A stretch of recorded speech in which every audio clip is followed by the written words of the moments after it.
अध्याय 3 की प्रस्तावना। स्त्री की भावनाएं गहराई का नाम। स्त्री की आंखें अक्सर बहुत कुछ कह देती हैं, तब भी जब उसके होठ मौन रहते हैं।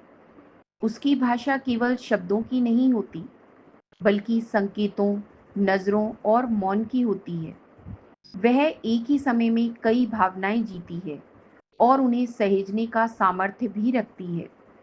लेकिन क्या हमने कभी ठहरकर यह महसूस किया है कि उसकी भावनाएं वास्तव में कैसी होती हैं? शायद बहुत कम लोगों ने। यह अध्याय स्त्री की भावनात्मक दुनिया का एक अनकहा मानचित्र है।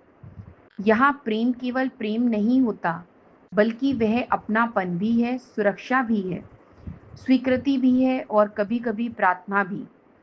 जब स्त्री प्रेम करती है तो वह सिर्फ साथ नहीं चाहती, बल्कि आत्मा तक का जुड़ाव चाहती है।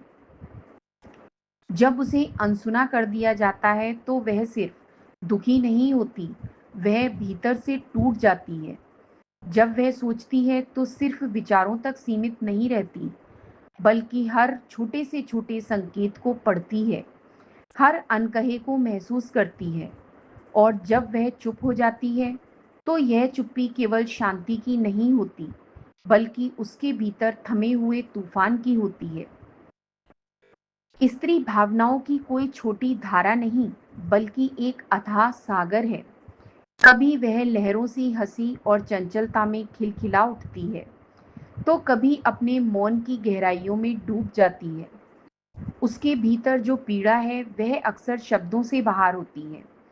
जब वह टूटती है तो टूटन की आवाज बाहर तक नहीं पहुंचती, लेकिन जब वह जुड़ती है तो पूरी आत्मा से जुड़ती है। यही उसकी सबसे बड़ी खूबसूरती है, उसका संपूर्ण होना।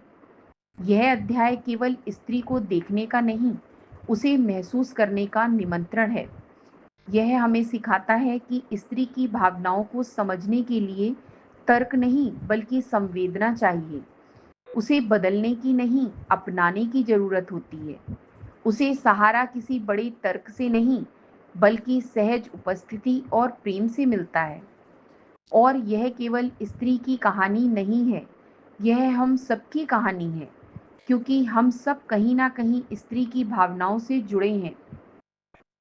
माँ की ममता से, बहन की चिंता से, प्रेमिका की चाहत से, पत्नी की साझेदारी से या बेटी की मासूमियत से।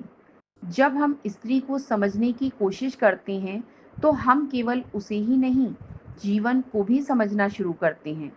तो आइए इस अध्याय में प्रवेश करें, एक ऐसी दुनिया में जहां शब्द भले कम हों, लेकिन भावनाओं की आवाज बहुत गहरी और बहुत तेज है।